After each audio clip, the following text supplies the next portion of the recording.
నేనైతే గాజుగా ఉన్నాను.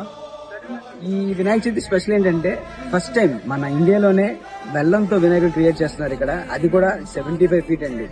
అంటే బెల్లంతో ఇంత పెద్ద వినాయకుడు ఇప్పుడు దాకా నేను ఎక్కడ వినలేదు, నేను ఎప్పుడు చూడలేదు.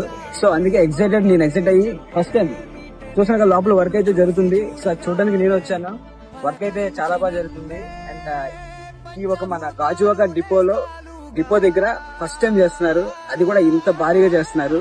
మొత్తం బెల్లంతోనే క్రియేట్ చేసి అండ్ చూడడానికి కూడా చాలా బాగుంది. నేనంటే మొత్తం చెప్పకూడదు ఎలా ఉందని చెప్పేసి. మొత్తం ఆర్గనైజ్ చేస్తుంది మన శ్రీను గారు అండ్ అలానే రాజు గారు ఇద్దరు ఉన్నారు.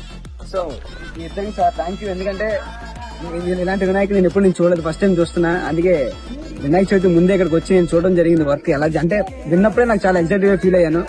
సో ఇప్పుడు లైవ్ గా చూసినప్పుడు నేనైతే చాలా బాగా అనిపించింది. అండ్ పూర్తయిన తర్వాత మీరే చూస్తారు. అండ్ మర్చిపోకండి, ఈ వినాయక చవితికి అందరూ మన